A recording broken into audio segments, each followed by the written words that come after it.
Kita lanjutkan perbincangan dengan Profesor Amin. Prof, bagaimana supaya orang bisa menjadi kebal terhadap infeksi? Baik, kekebalan itu kita pahami ada dua jenis kekebalan yang spesifik dan non-spesifik.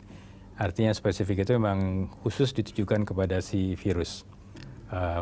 Karena itu merupakan respon imun kalau misalnya orang divaksinasi atau habis sakit oleh virus tertentu, tubuh menghasilkan antibodi terhadap si virus tadi. Tetapi kita punya kekebalan yang non-spesifik yang kita sudah bawa dari sejak lahir, yang sebetulnya melindungi tubuh kita dari serangan apapun.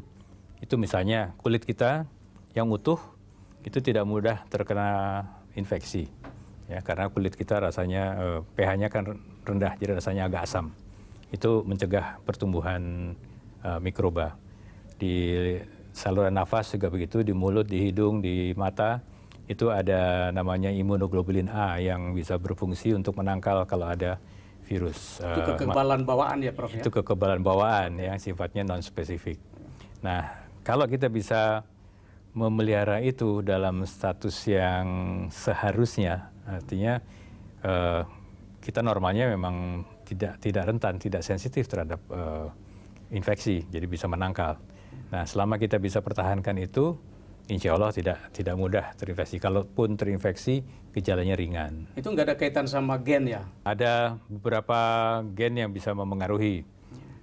Karena kita ketahui ada penyakit genetik tertentu yang menyebabkan seseorang menjadi lemah kekebalannya.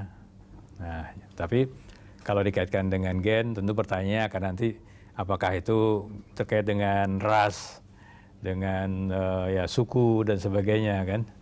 Nah, itu pada awal-awalnya orang banyak menduga begitu, tapi sekarang kita sudah melihat kenyataannya. Dia spread ke semua. Ya, semua negara bisa dengan etnis yang beragam. Ya, betul, bisa. Argumentasi itu gugur ya, Prof ya? Dengan sendirinya, ya. Artinya kita tidak bisa bilang, oh ini ada ras tertentu atau suku tertentu, ya.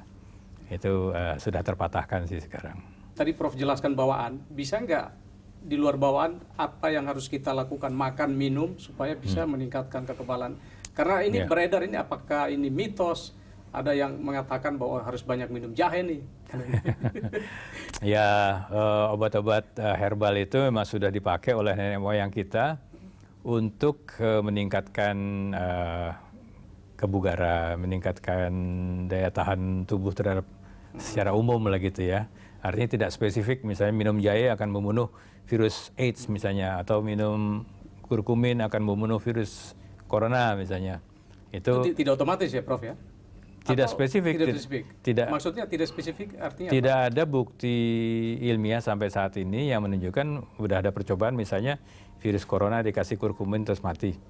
Itu belum ada penelitiannya. Tetapi kalau itu dianggap untuk memperbaiki kebugaran, daya tahan orang merasa lebih segar, sehingga otomatis dengan tidak langsung dia akan meningkatkan daya tahan tubuhnya, dan itu diharapkan bisa menangkal. Jadi bukan membunuh virusnya, tapi menangkal virus dari upaya mereka untuk menempel ke tubuh kita.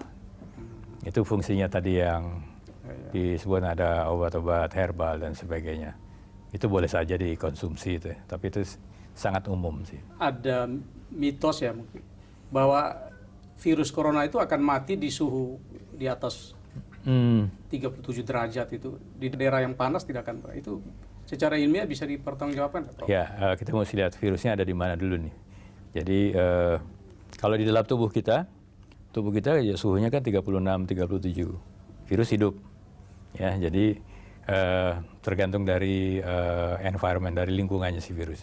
Kalau ada di luar, misalnya di atas meja kering, virusnya sendiri tidak ada zat yang mendukung kehidupannya, dia akan cepat mati. Walaupun dia bisa bertahan mungkin 1 hari, ada yang bilang beberapa hari.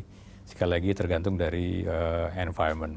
Tapi kalau dia di luar itu berada dalam satu sel atau ada cairan tubuh lain misalnya, nah itu bisa bertahan lebih lama. Tapi kalau dikatakan virus itu akan mati di climate atau di iklim seperti Indonesia ini, yang suhu tinggi, kelembaban tinggi, khusus untuk virus corona ini belum ada studinya. Jadi belum ada kajian khusus. kita hanya mengekstrapolasikan dari data yang sudah diperoleh dilakukan terhadap virus corona yang lain.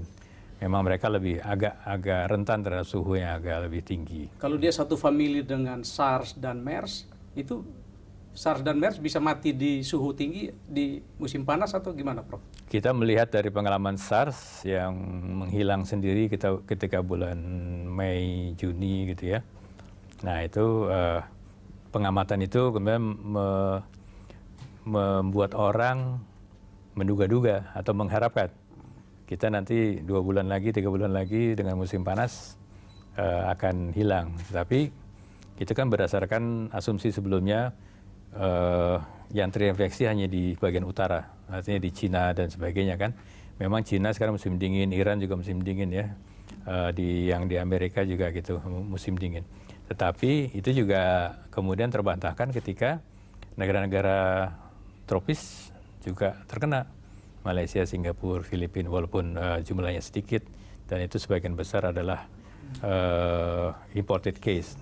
Tapi di Singapura misalnya sudah ada human to human transmission, sudah ada orang.